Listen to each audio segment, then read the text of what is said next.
Hi everyone, my name is Caleb and today I'm going to be showing you how I built this bed frame using bent lamination and plywood on Second Son Woodworks. Stay tuned.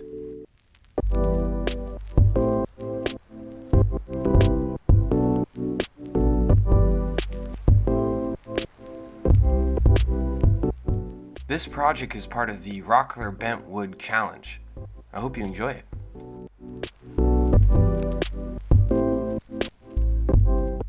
If you haven't already, hit that subscribe button below and the little bell icon next to it so you get notified when I release new project videos.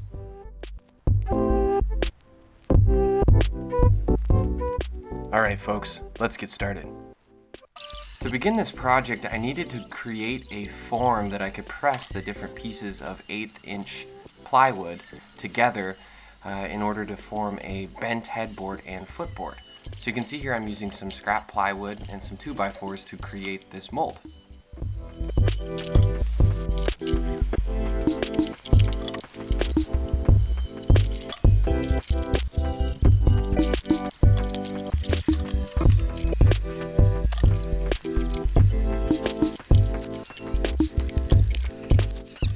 I'll be building the headboard and the footboard out of 20 sheets of 4 foot by 8 foot 1/8 inch plywood that I picked up at Home Depot for a really good price.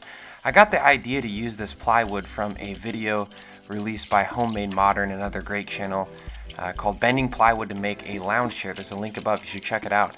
But this video was released by the channel Homemade Modern to kick off the Rockler Bent Wood Challenge that is hosted by the Modern Maker podcast and Rockler. If you haven't checked out that podcast, you should give it a listen.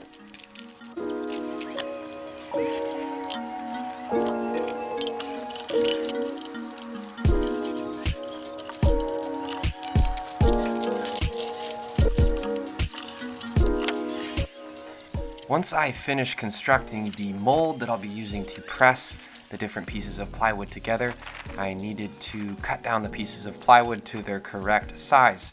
My bed is a queen size bed, so it's going to be 60 inches by 80 inches, and thus I will need the headboard and the footboard to be at least 60 inches wide.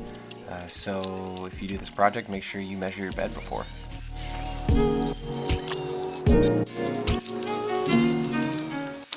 Just a heads up, if you prefer to watch a video like this without all of the narration from me, you can check out the video above. It's the same exact video but without the narration.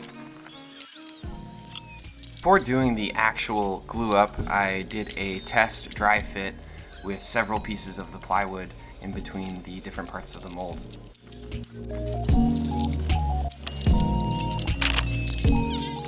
After that, I went ahead and began to lay down the layers of glue in between the first 5 sheets of this 1/8 inch plywood that will make up the back section of the headboard. For those of you who don't understand what bent lamination is, essentially what you do is you're using multiple pieces of really flexible plywood, but you're gluing them together to get a desired shape. For instance, this back section of the headboard. And then after that, I went ahead and moved on to doing kind of the front section that will have a little bit more of an intense curve to it. And this section I had to do one piece at a time, and you'll see here how I do that.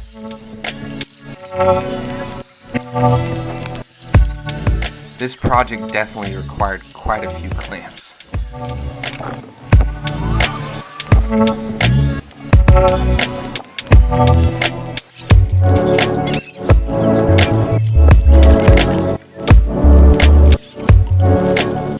You probably already noticed that I'm not using the top section of the mold that I created earlier on in the project. Instead, I'm using 2x4s and clamps to slowly squeeze the different pieces of plywood into the shape that I'm going for.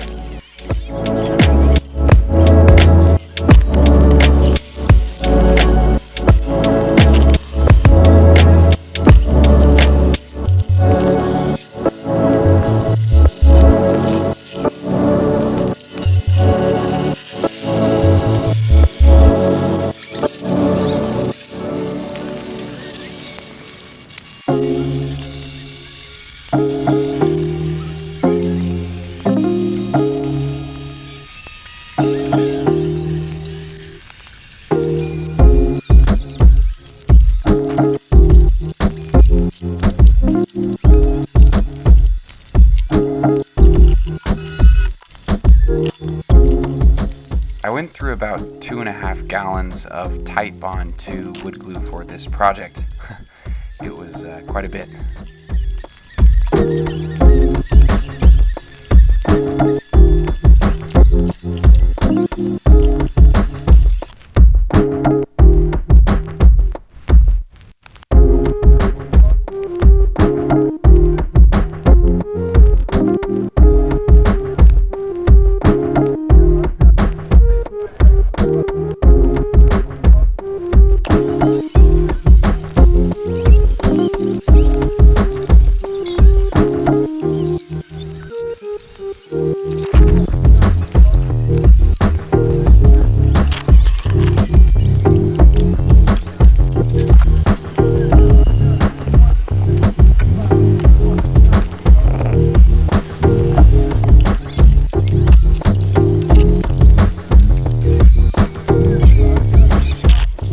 Once the headboard was just about complete, I moved on to begin working on the footboard.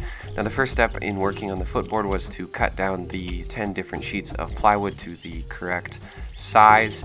Obviously they will be the same width as the footboard, but the height of the footboard will be a bit shorter.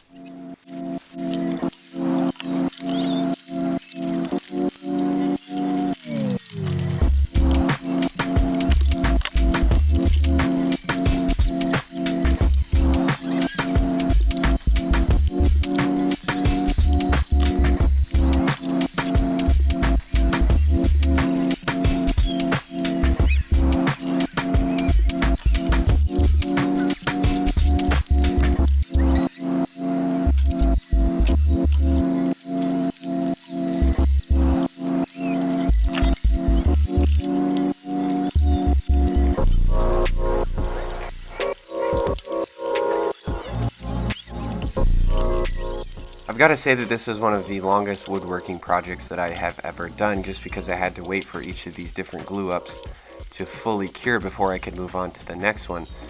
I definitely learned a lot through this project, and there is a lot that I would do differently if I was to do this project again. But it was a really fun project, and I think learning how to do some sort of bent lamination like this is a really handy thing to know with regard to a lot of different woodworking projects. So I hope that you find this video helpful.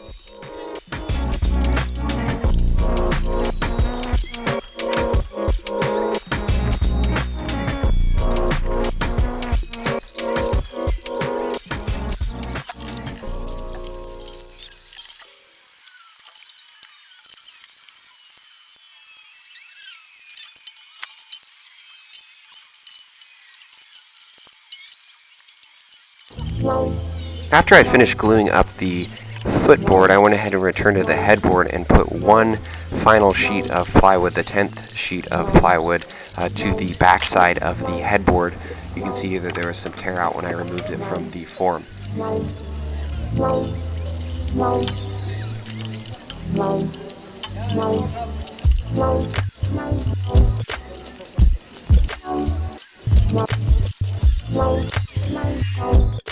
Once the headboard had fully dried, I flipped it over and I began to mark out the areas where I would be connecting the side rails to the headboard.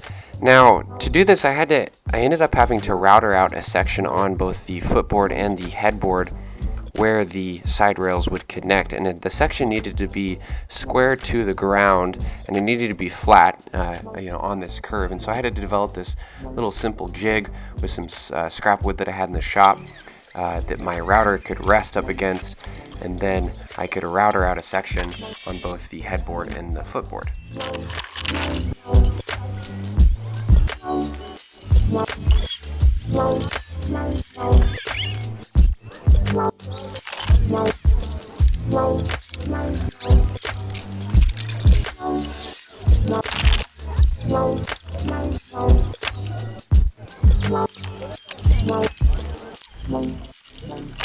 This process wasn't perfect, and I ended up having to do some adjustments later on in the video. But once I had the rough cuts, I went ahead and moved on to using my electric DeWalt hand planer to plane up the sides of the headboard and the footboard. This is a really fun part of the project.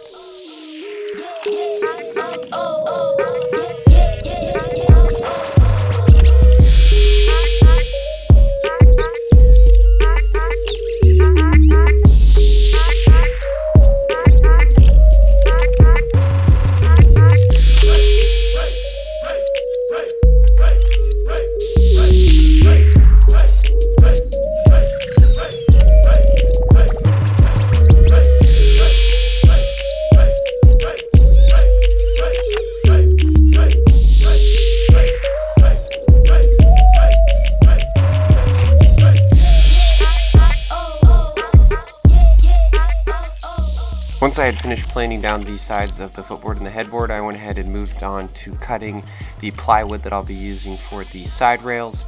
I'll be using some fancier plywood that I picked up at the home supply store here in Santa Barbara for the side rails. And for each of the side rails, I'll be using 2 separate strips that I'll be gluing together. And then once I had these cut down, I went ahead and went over to my table saw, and I began to cut down the pieces that I'll be stretching underneath my mattress in between the 2 side rails. And for this, I was just using some plywood that I had left over, and I ended up having to switch this over to some 2x4s because these plywood strips were not thick enough, so just a heads up.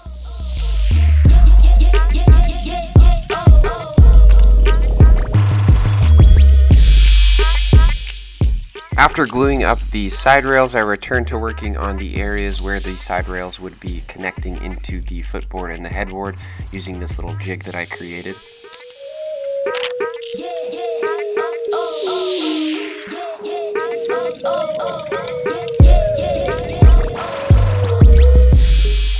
Once the side rails were fully cured, I went ahead and squared them up on my table saw and with my miter saw.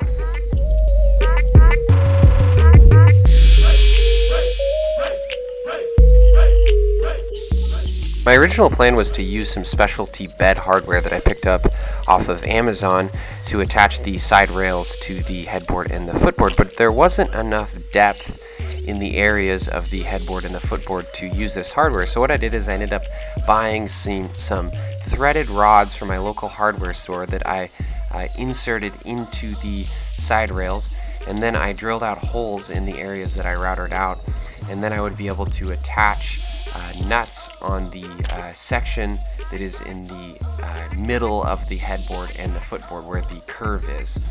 And then this would enable me to be able to detach and reattach the side rails if I move in the future.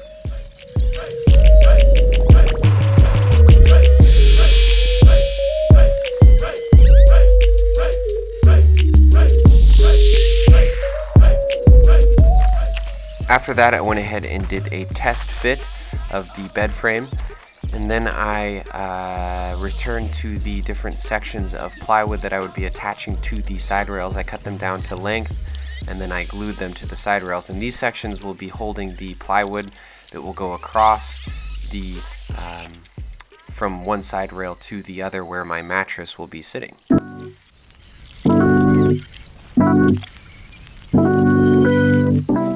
Once I had finished cutting down all of the support rails for underneath my mattress, I went ahead and moved on to sanding everything down with some 120 grit sandpaper.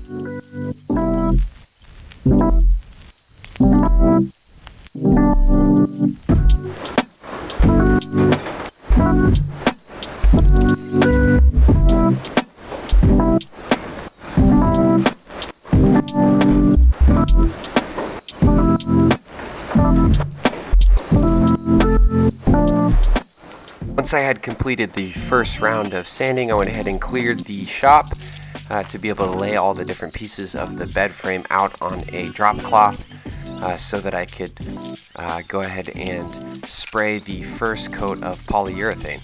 Now for this project, I'll be using polyurethane to do the finishing, and I'll be using my Wagner spray gun, and with the polyurethane I thinned it out with some mineral spirits.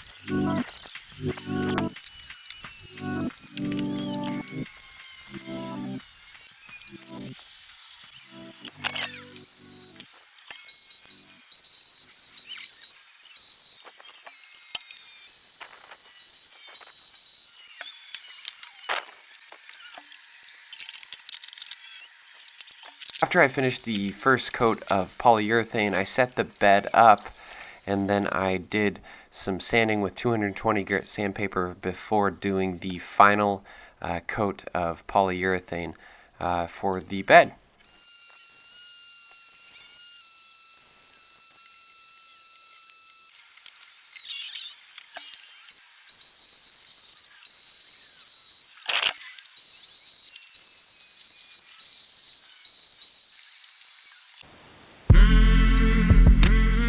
Alright folks, that is how I built this bed frame using bent lamination and plywood. I hope that this project inspires you to get in the shop and utilize this method of bent lamination to build some cool projects. There's lots of different cool things that you could do with this technique.